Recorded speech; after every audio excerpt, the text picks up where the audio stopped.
behind the former Florida star Amanda Lorenz, who plays for the Volts. Volts took 2 of 3 from the Blaze in their opening weekend series in Wichita, Kansas.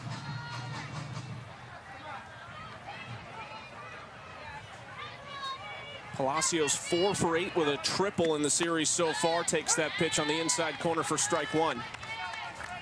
Blaze ended up salvaging a game in that series in Wichita. Volts looking good, scoring a lot of runs. Blaze needed to be able to avoid the sweep in Game 3 last night.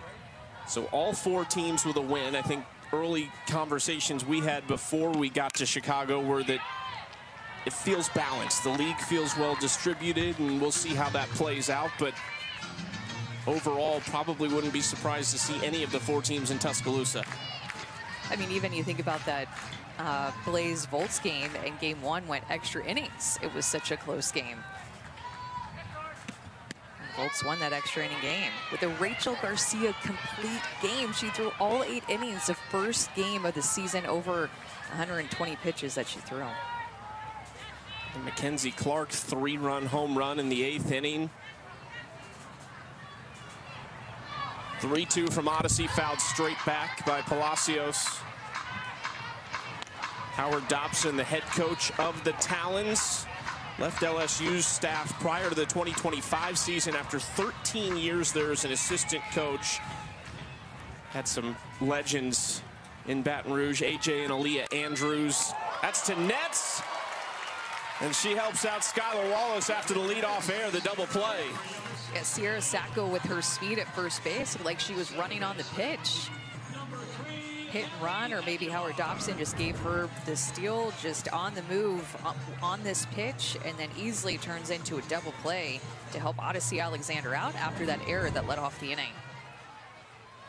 Devin Netz, a rookie out of Arizona, the Big 12 Player of the Year. A 2-way player there, pitched and hit for Caitlin Lowe and company. Career years doing both, but she has a tremendous glove at first base. Now Ali Aguilar in her second year playing with Athletes Unlimited, and she grounds out to Nets as well.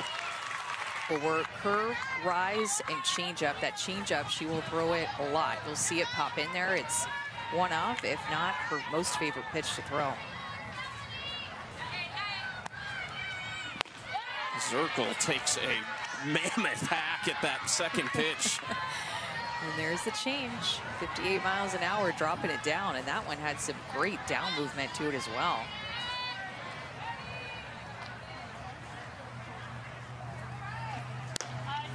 Two and one.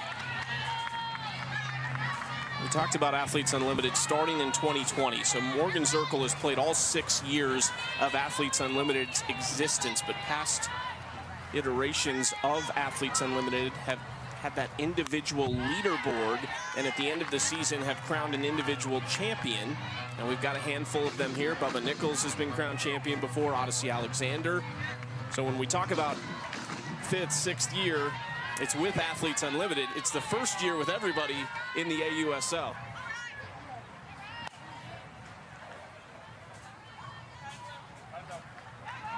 Skylar Wallace, the NFCA National Player of the Year in 2023 for Tim Walton at Florida.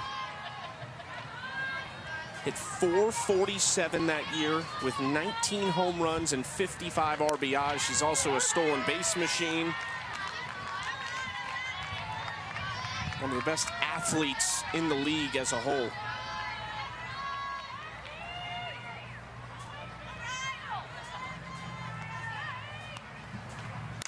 Sits on this pitch to deep left center field, long run, and caught at the wall by Sierra Sacco.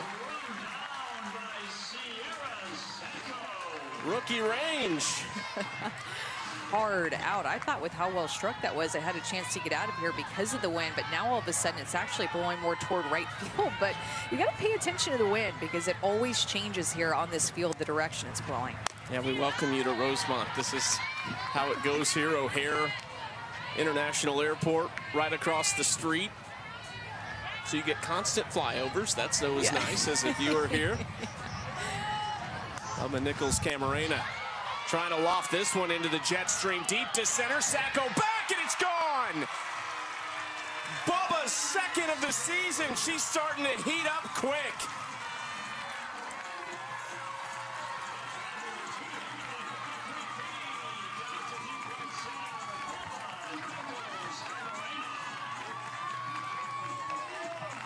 You can see too after the strikeout how the next couple of hitters went up looking early in the count, and Bubba Nichols can drive the ball so well up the middle of the field and toward the right side. Lets that pitch get deep, pitches more up in the zone, and she just makes Mariah Lopez pay for the fact that that curveball was more up in the zone. She gets all of it and gets the Bandits on the board first.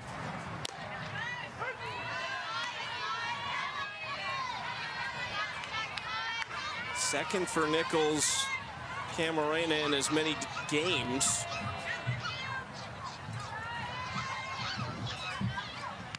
Ooh, that runs inside and gets Aaron Koffel. The right fielder, number 2. Rarely do you get to see teams really develop into a certain culture or a certain team dynamic, because when we get to the college season, they've been in practice, they've been in fall ball, and it's been building to that moment. But here, training camp started about 13 days ago. Some of these athletes arrived after that. I mean, we are really getting to see roles and teams develop throughout this first weekend, which has been really unique. Well, and I think, too, the players and fans, as you mentioned, AU started back in 2020, and the players and fans are ready for this more traditional format to come back, where the players are going to be staying on these teams and they'll be able to build that culture, build that connection. And you're right, they're going to have to do it pretty quickly, because it's not a month spring training or training camp that they went through. It was just 10 days, and then games got going. So a lot of bonding, I think, was done watching Women's College World Series games with their teammates. There's a lot of games to watch. One of the coolest moments I think we saw after the Game 1 win, this is the first win in AUSL history. The Bandits came together after that and huddled up, and Skylar Wallace was right in the middle of it, really firing up her team.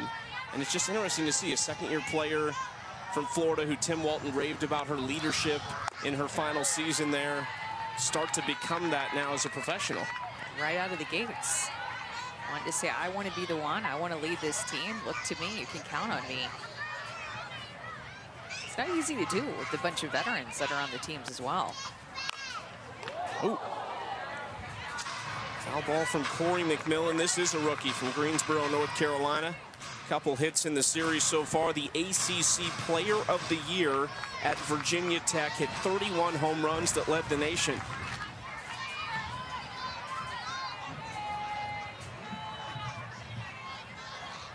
Two to McMillan. Off the handle and on the infield for Aguilar. That'll do it for the first inning. Thank you for joining us on this fine Tuesday evening in Rosemont, Illinois. The AUSL coming your way all the way to the end of August. The championship of this regular season, though, will come your way at the end of July in Tuscaloosa. Tori Vidalis at the plate, takes the first 2 pitches and jumps ahead 2-0. You mentioned it right off the top, but Tori got here the day of the first game. Came on the same plane you did from Oklahoma City from the Women's College World Series, where she was working for the SEC Network. Didn't play that day, but then in her first at-bat of the season on day 2, hit a home run. This one stays in play. Wallace with nice range for out number 1. We've got Tori mic'd up. We'll get to talk to her live in the field coming up later in this game. And in case anybody was wondering, that was not a private plane that we were on the same plane. You seemed like we were just on the same plane randomly together. Commercial, not private. But if anybody wants to fly us private next time, you just let us know. We'll take it. We got to get that built in next year. Put in the contract. Who else was on that plane with you? Jess Mendoza was on that? Jess Mendoza, Marty Abazetian, an umpire. And then some other in our ESPN crew. It's a packed plane. 0-1 deep to left field. Look at this go. Back and caught at the wall. Wow. I think everybody in the building thought that was gone, but Nichols Camarena Nice and easy at the wall. Off the bat, it looked great. Looked like a curveball that just hung up and out over the plate, and Hannah flipped it, just recognized that mistake and got a lot of it. But again, this wind is what held it up in the air. It's blowing toward right field, thinking it was going to sneak over Bubba's head, but she catches it at the wall. And this wind right now is a pitcher's best friend. But very soon, it could very well turn to be a pitcher's worst nightmare. 18-mile-per-hour gusts, and at the time of that ball going in the air, it was a straight across the field, basically from the left foul pole to the right foul pole. Which did not do Hannah Flippin any favors. McMillan underneath that. 6 up, 6 down for Odyssey Alexander and the Bandits.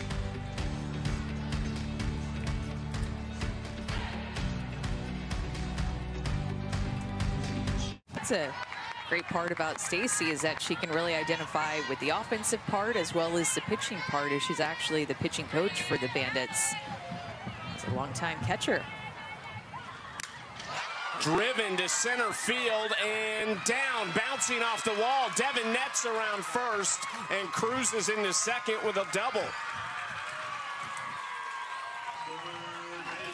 It's just the second inning, and we've only had a few right-handed hitters up, but you can just tell that the righties are seeing the ball well out of the hand of Mariah Lopez, and she's just not getting her curveball in on their hands enough. Devin Nets recognizes that pitch out over the plate, keeps her hands inside of it, and drives it right back up the middle of the field as Sierra Sacco was more shaded toward left center field, opened up a big hole in center, and extra bases for Devin Nets. Devin Nets missed the 2024 season at Arizona with a back injury and then returned this year, had a career year at the plate and in the circle as a two-way player for Caitlin Lowe and company in Tucson. Big 12 Player of the Year, second team All-American. There's a little discussion at home plate. Don't see any changes, though, occurring on the field. It's going to be Delaney Wiz at the dish with a runner in scoring position and nobody out. Wiz and Newman-Denise go way back. 2 years at San Diego State underneath Stacy Newman-Denise on that staff. There is going to be a pinch runner. It's Kelly Torres. Her first year out of Duke. A 4-year starter there, helped them to their first ever Women's College World Series in 2024 as a senior.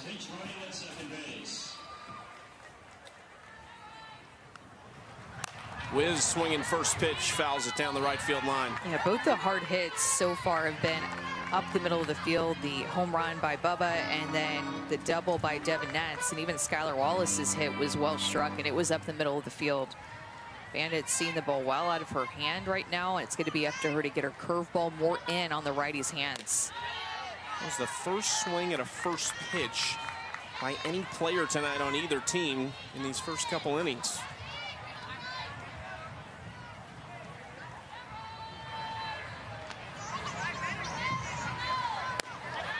Two and one.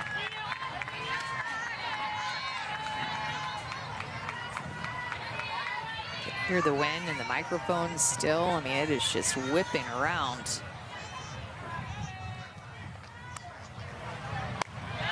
And as an outfielder, you constantly have to be communicating with each other on the infield as well about what the wind is doing at this point in time. Just be turning around and looking at the flagpole and seeing, is it blowing out? Is it blowing toward right field? The other day it was blowing toward left field. You just never know here. This is into the outfield, right center field. Long run for Jacobson, who can't haul it in. Sacco has it. Around comes Torres, and she will score. It'll go down as a triple for Delaney Wiz.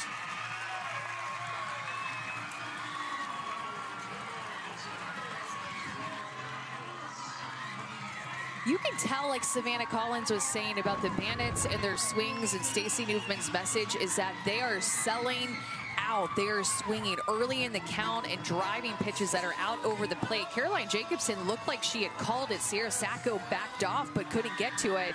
And because it's hit more toward the right side in that gap, Delaney Wiz hustled on over to third base for another triple. And Torres is easily going to score from second base. And all of a sudden, the Bandits are up by 2 runs and striking the ball well early in this game.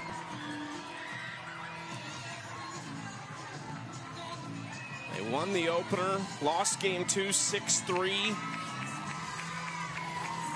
Come out with a different mentality tonight, and we will have a different pitcher as well for the Talons.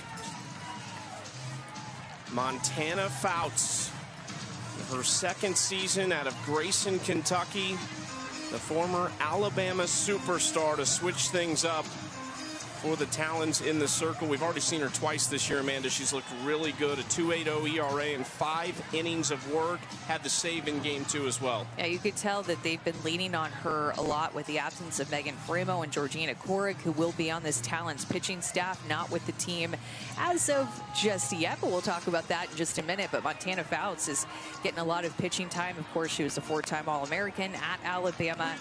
Saw her last year play in the AUX season, and she has looked strong. Got the start in game 1, got the save in game 2, and now here they are relying on her to try to bridge to another pitcher to end the game.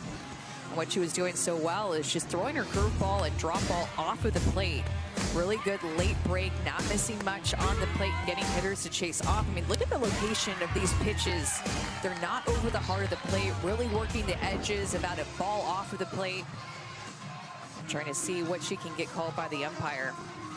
55% of the time she was throwing curveballs.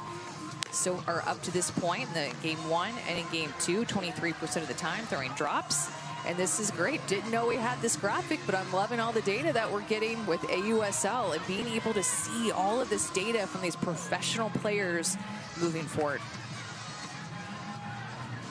One of the things we heard from a lot of players leading up to this too, because in the past seasons of Athletes Unlimited, the championship season with the leaderboard, there were no coaches. And one of the things these players talked about was how excited they are to be coached again. I think our interest is heavily on how these pitching staffs are going to be used.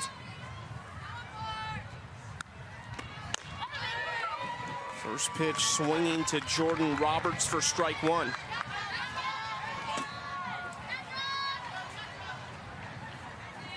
Roberts, a veteran catcher at Florida, really known for what she can do behind the plate. It certainly has power offensively as well.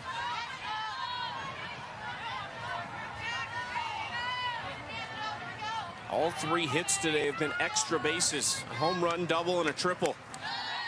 And with how well the Talons swung the bat in game 2, they had 12 hits, scored 6 runs. If you're the Bandits, runner at third base, less than 2 outs, you really want to try to push across this run. Talons have a great offensive lineup, can score very quickly, as we saw in game 2. Roberts lifts it to left field, carrying, and gone! There's that power from Jordan Roberts.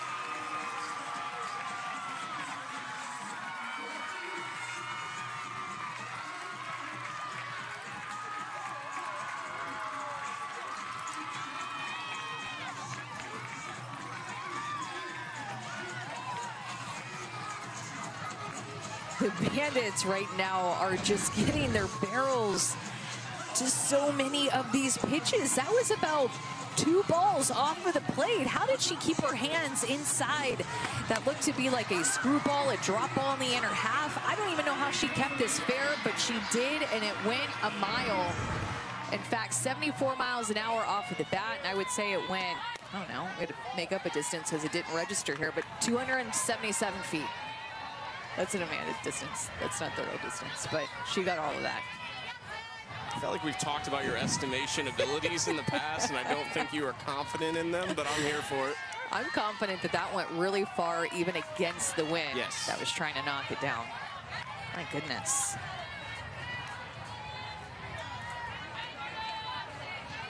It's her first hit of the season.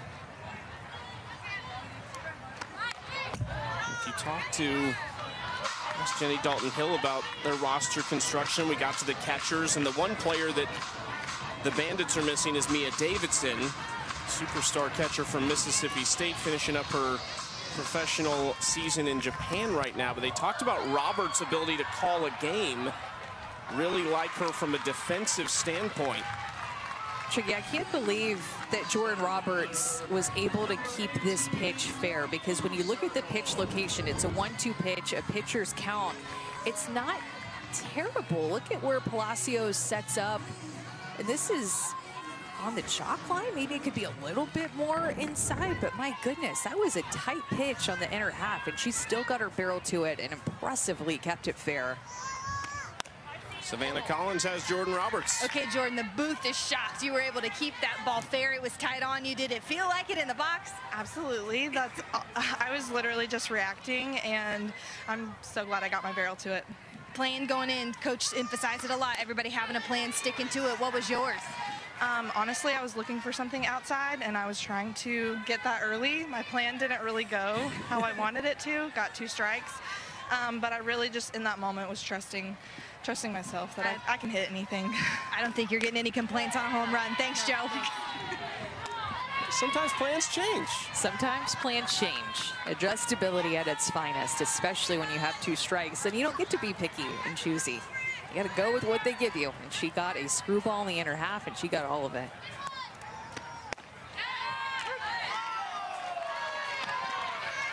Called strike 1 against Morgan, or strike 2 against Morgan Zirkle on the inside half. 2-2 count, back to the top of the order for the Bandits, who have already jumped out to a 4-0 lead.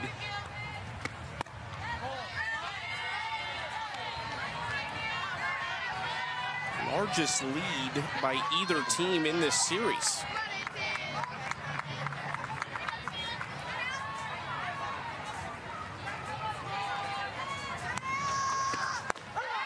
Zirkle goes down looking. Good job of Montana Fouts. Couple of quick outs after giving up that home run. This time on a curveball. Great location on the inner half. Palacios sticks it, and Zirkle freezes. 2 strikeouts on the day for Zirkle after getting a hit in each of the first 2 games. Two away for Skylar Wallace.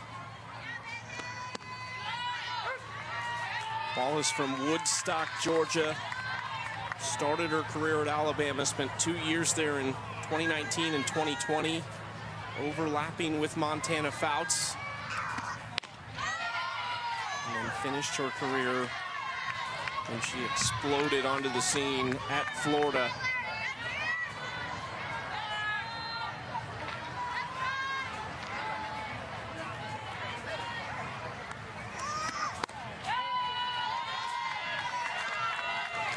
Two and one.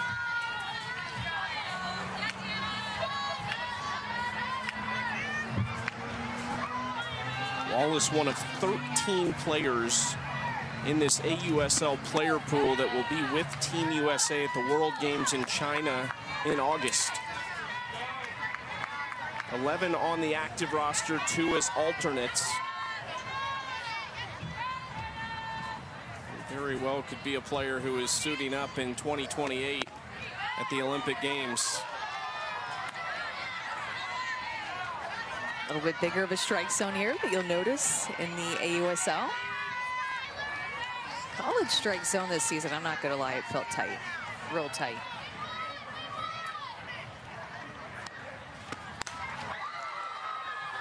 Skied into between a couple rookies. Emily Kennedy has entered the circle for Odyssey Alexander, and Bree Ellis, the USA Softball Collegiate Player of the Year. Already 3 walks for Ellis this season, which gives her 72 in the calendar year between 69 at Arkansas and 3 here as a pro already. Ooh. Up and in at Ellis from Kennedy. That'll wake you up. 70 on the left-hand side, right over your head. Like a Bree's little smirk about that too.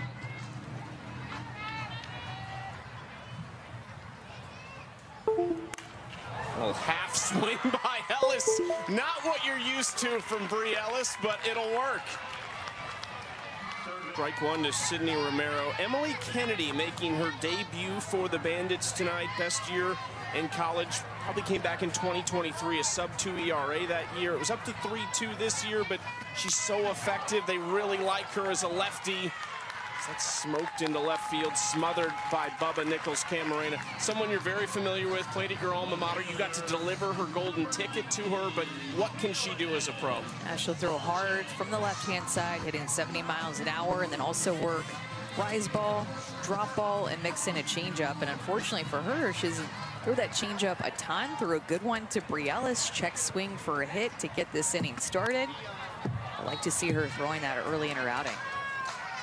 Talked to Emily the other day before the season started and talked about her long-term goal, wants to make the USA team.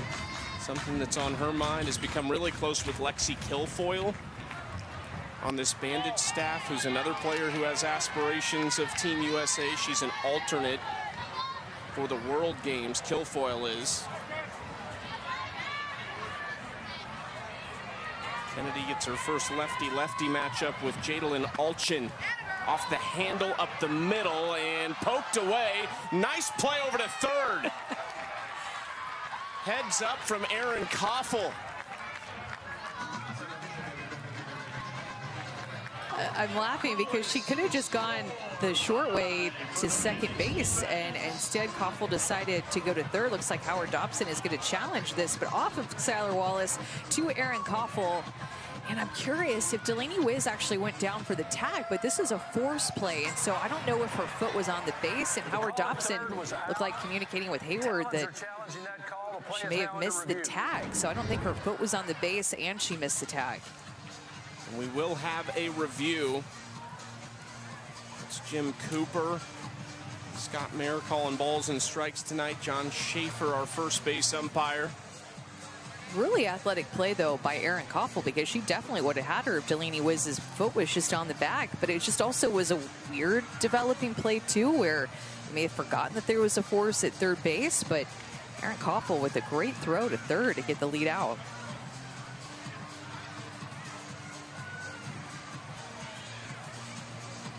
Just wonder possibly maybe Wiz looked away from it to go to third base and didn't see if the bag was tagged at second, but just spitballing ideas. Right, yeah, no, I know. I'm trying to figure it out too. And important here that the call on the field was out. So there will have to be enough evidence to definitively say that she got there safely. She just tagged the base, didn't she? Right, she did tag the base with the glove, yep. Correct, yeah, so her foot doesn't even matter, you're right. Good call. You just don't see what happened there very often at all. And Howard Dobson seemed confident that she was safe. Happened right in front of him. He was like the second umpire over there at third base. He was right that she missed the tag on the body. It just got the base instead. Here's some Bandits cheers from the crowd. Another sold-out crowd, Chucky. This has been unbelievable. Standing room only. This place is packed, even in the outfield. Well, these fans get the call. To review, the call at third is upheld. The runner is out. That's the Talons' first challenge. One challenge remaining for the Talons. Same rules as college softball with regards to 2 challenges for each team. And then after the 6th inning begins, the umpires may initiate a review as well. So we're going 6, 4, 5, fielder's choice? Yes. Just all right. Usually get a few of those. Just your everyday run-of-the-mill 6, 4, 3 or 6, 4, 5.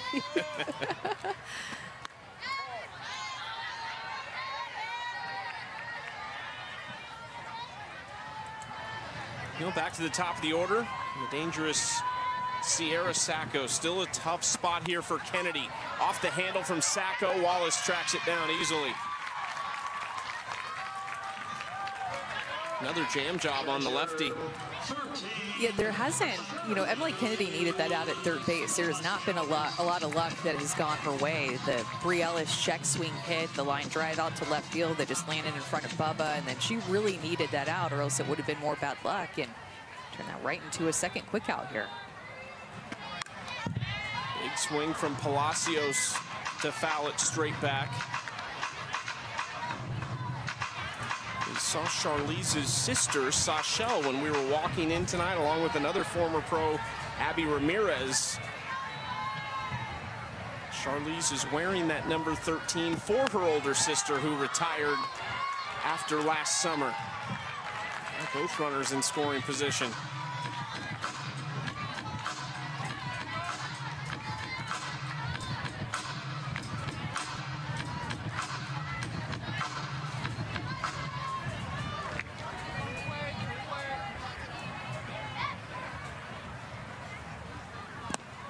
Bounced into Roberts' ball too. I'd like to see her throwing that changeup a little bit more already in her pro debut. Mixing that in a bit more.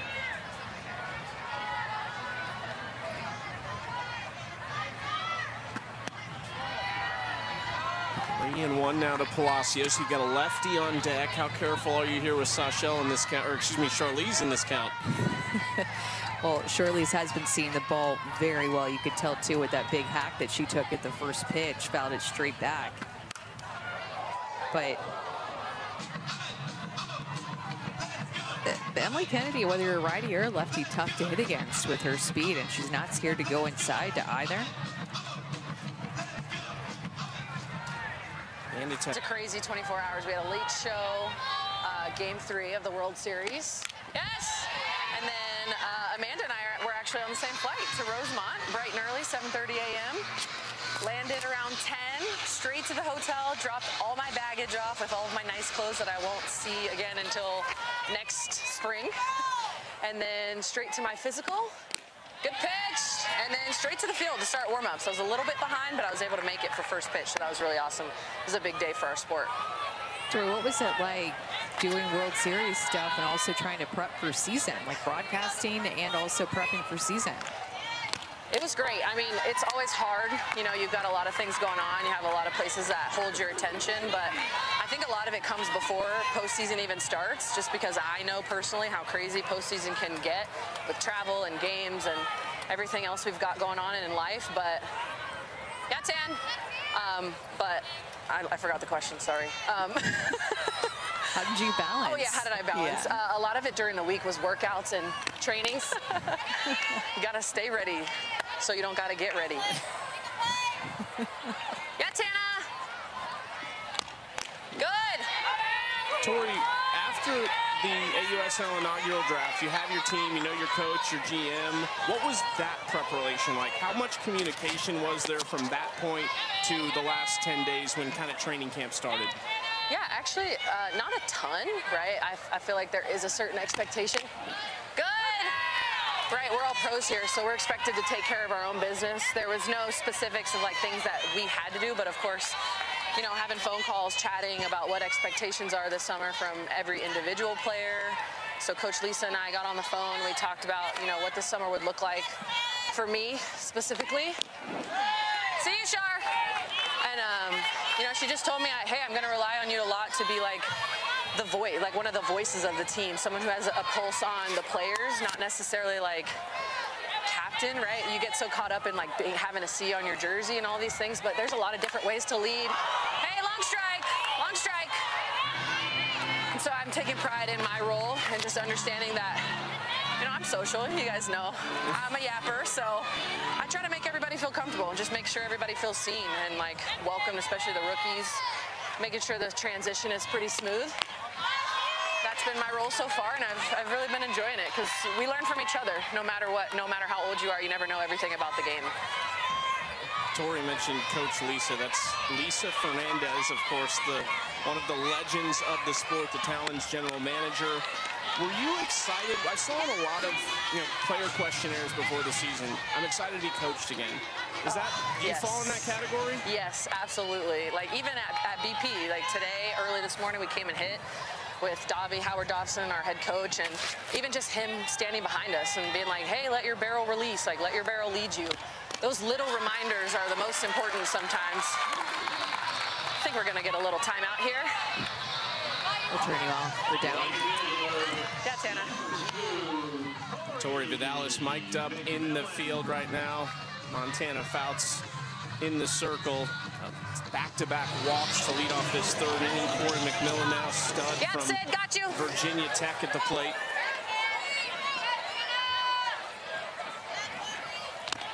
Really quick, in a bunt situation like this, and a power hitter like Corey McMillan, I noticed you're playing in front of the bat. Like, how are you positioning yourself right now with her power, pull power? Well, I know that this is likely a bunt situation. She does have a lot of power, but I have to make her beat me. Here we go. There we go. So she usually gets one strike, and then she has to lay it down. She doesn't get it there, but I'd rather her hit it past me than bunt right in my face. So you got to be a little crazy to play the corners, yeah? True story. Yeah, Tana. Touch it, hit me. Good. Tori, before we let you go, break down Montana. Got you. Break down Montana Fouts' game for us real quick. Oh my gosh, it's so funny because she's so intense during like the game. But off the field, she's so smiley and fun to be around. We're cracking jokes, getting everything going, but she's just laser focused. Like, she's on the mission all the time. Like, she's just focused on what she has to do in that moment. She wants to be the one to have the ball. I really respect that about her, and she wants to win. She's gonna do whatever it takes to win, and as a defense behind her, we're with her every pitch. Good, Montana! Hey, that's a big out. Good job. Tori, always appreciate your time. We're going to listen in a little bit the rest of this inning. We appreciate it. All right, thanks, guys. Give us some good juju.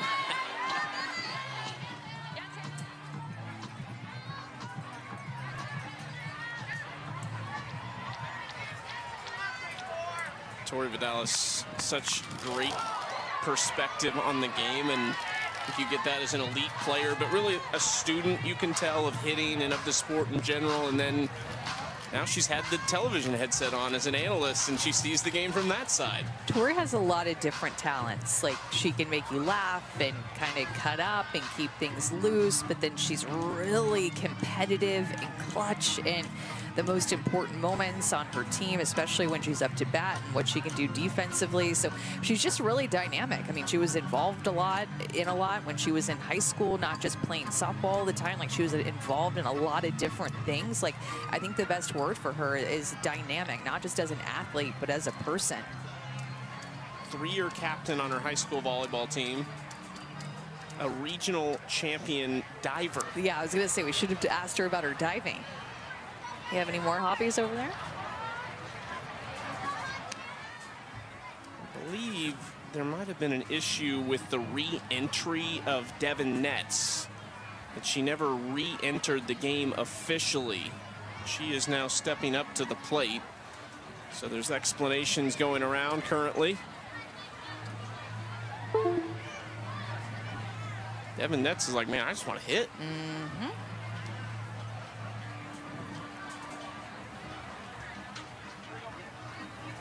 Our umpires do have microphones, so that anything wacky that happens, they can explain it to us, hopefully. Love the microphones with the umpires.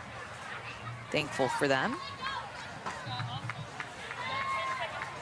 Everything's sorted out, and we're ready to go. First and second, 1 out, a 4-run Bandits lead here in the bottom of the third. The rookie Devin Netz out of Arizona.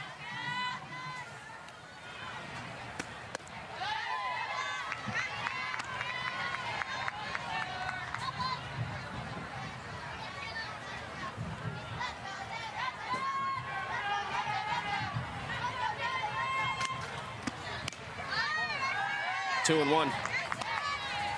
Tana trying to work that off-speed pitch a little bit more too. These hard-throwing pitchers come from college to play pro, and they can kind of skate by without it at the college level, but you have to have an off-speed pitch here.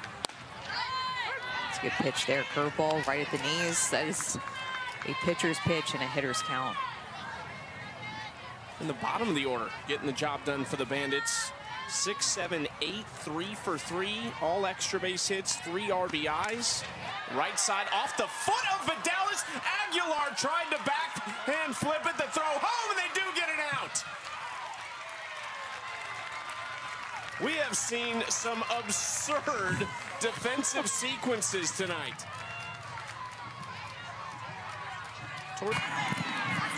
And now 2 outs, first and second.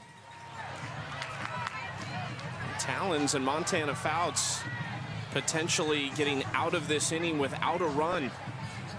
Taylor McQuillan also pleading her case from the Bandits dugout. Number 97, Delaney Wiz.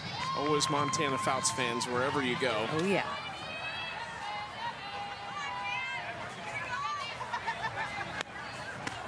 Gosh, that was an incredible play and much needed, too. The Bandits have scored in back-to-back innings. Talons need to put up a 0 here to get some momentum back on their side, try to get back into this game and get some offensive momentum going from their defense.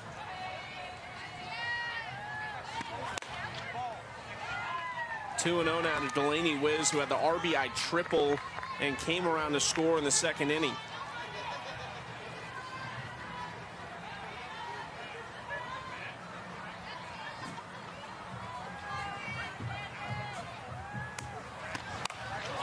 Wiz didn't get all of it out to left field, caught by Alchin, and Montana Fouts, after back-to-back walks to lead off the inning. Strand come next Monday.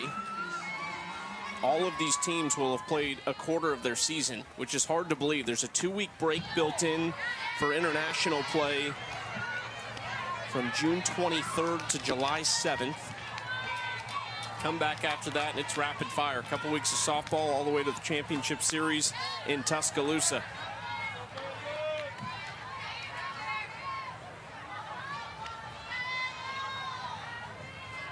Four teams in the inaugural season. These teams don't have home bases. The expectation is the league will expand to 6 teams next year, and they will all have homes around the United States. As Aguilar pops out to start off the inning. Well, this is the 46th consecutive year the College World Series is on ESPN. The 8-team double elimination format begins Friday in Omaha, Nebraska. Arizona against Coastal Carolina at 2 Eastern. Louisville takes on Oregon State at 7 Eastern. Both games also available on ESPN Plus, so you can watch anywhere. No teams from last year's College World Series made it this year. First time since 1957. Oh, off the glove of Koffel at second. Base hit for Vidalis. How incredible is that, though? None of the teams from last year back in Omaha. I feel like that truly never happens, and I'm thinking back to 1957, but softball Women's College World Series back then. Deep history in baseball, and our sport is just still fairly young. Well, we talked about it too when you think back on the history of college softball, and I was like, well, that's probably never happened. You think about the dynasties that you've seen and the programs who have been so prominent for so long in the different eras of college softball. Fresno State, UCLA. Yeah. Into Arizona's dominance, and now Oklahoma. And our sport is just building and building, especially in the month of May and beginning here of June. I mean, it's just been one headline after another. I said this during the World Series, but it's like I couldn't even keep up with how many things were happening. I'd go on X and I'd see this announcement or this celeb or this athlete tweeting about softball, and Nyjah Kennedy signing her second $1 million deal. I mean, that was another headline during the World Series. Their NIL deal at Texas Tech. But just so much more than one player. Kennedy couldn't get the call on the outside corner to Flippin, who's 0 for 1 tonight. 2-2 count coming up with Vidalis on first base. And the Talons in desperate need of run production.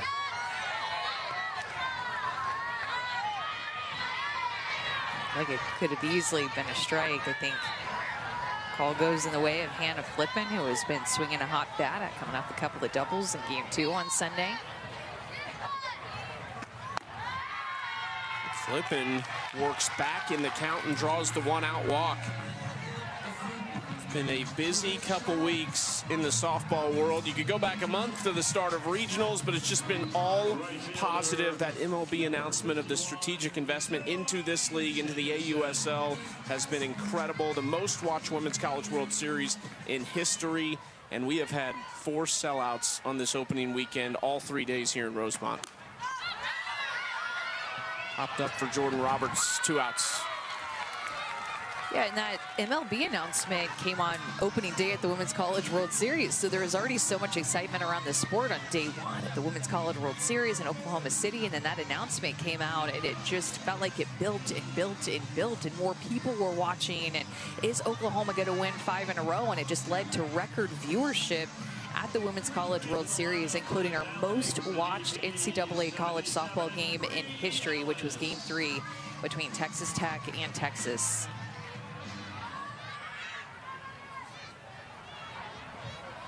Bree Ellis fouls that pitch up and in back for strike 1.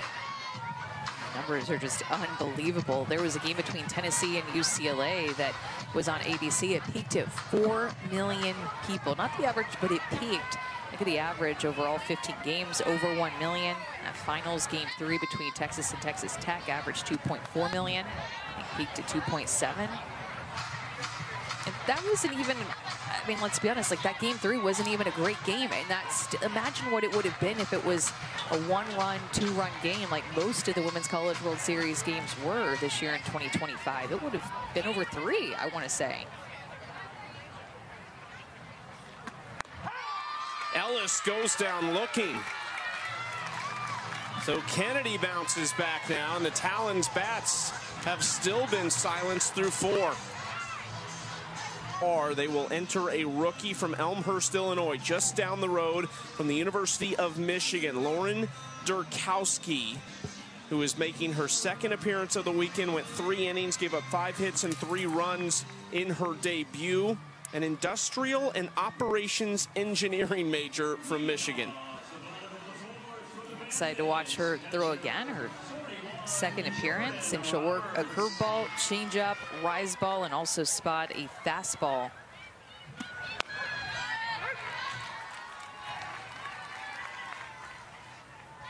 She will face 8-9-1 in this Bandits lineup. Jordan Roberts hit a 2-run home run in her first at bat tonight.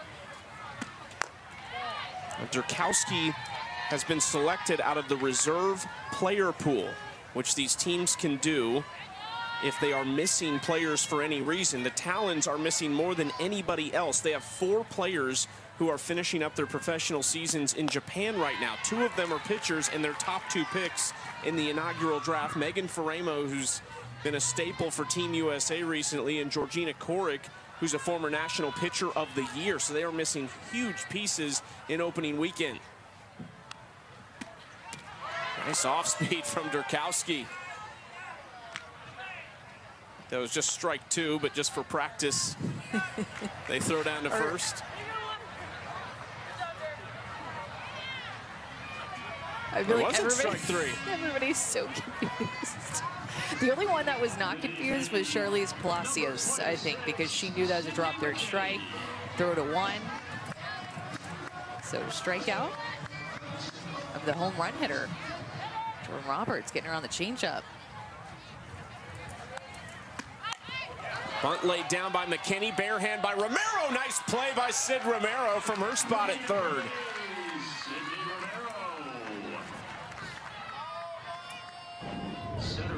Good job of reading the hands by Sid Romero. Is playing a little bit in front of the bag, but bare hands it, quickly gets rid of it. No wasted movement at all for that quick out with McKinney's speed. That was a great play. Quick 2 outs for Durkowski, back to the top of the order in Morgan Zirkle. Be surprised to see Morgan Zirkle looking to hit early in the count after a couple of strikeouts in her first 2 plate appearances.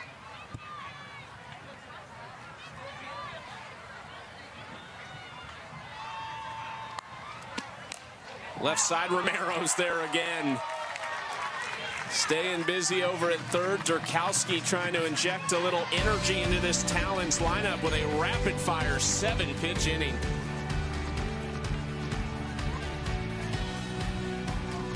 With her, she's already had a great start, starting the opener, 4 innings, allowed just 1 run, and picked up the first win in AUSL history. Picked up where she left off, finishing last summer, where she just had such a breakout summer as a pro. She had a great finish to her college career as well, where she became the ace of the Oklahoma State staff. It always had pitched behind someone, Montana Fouts, Kelly Maxwell at Oklahoma State, and then finally she was the ace. And I mean, boy, did she just relish in that role as a top 3 finalist for National Player of the Year. 8-9-1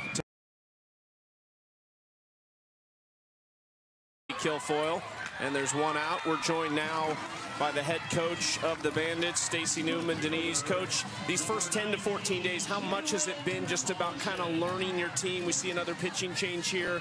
What's these first couple weeks been like? You know, we don't have a long runway to learn our staff, to learn our personality and our personnel. So we want to see a lot of different looks right now and just kind of figure out what combination of our pitching staff is going to work in the best kind of concert together. So, you know, we've got great options. We've got great pitchers individually, but if we can be really smart and creative how we mix and match and put them against the right part of the lineup of the other team, I mean, that's going to serve us well in the long run as we face the same team over and over and over again all season long. Stacey, talking about working with your staff, what are the differences or similarities between working with your college staff versus a pro staff that you've learned up to this point?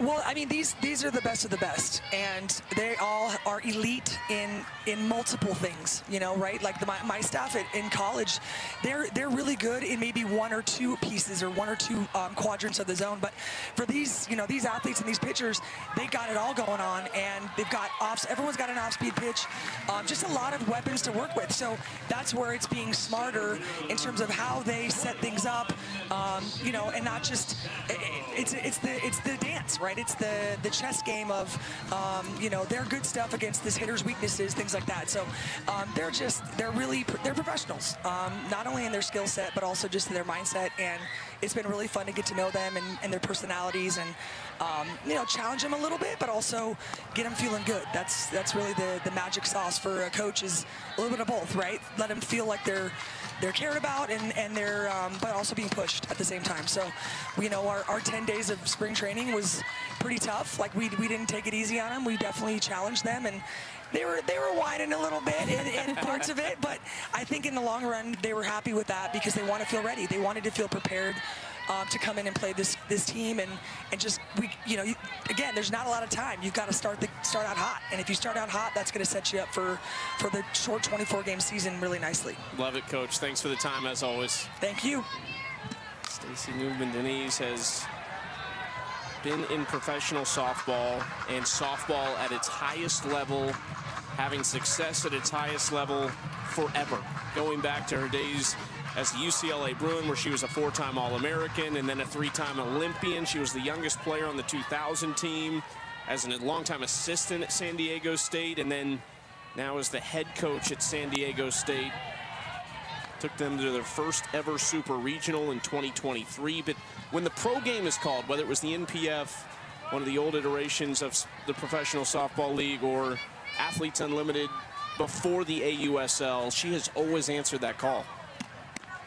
Just so well respected in our sport for what she did as a player at all the different levels, for what she continues to do as a coach collegiately, and then now again professionally.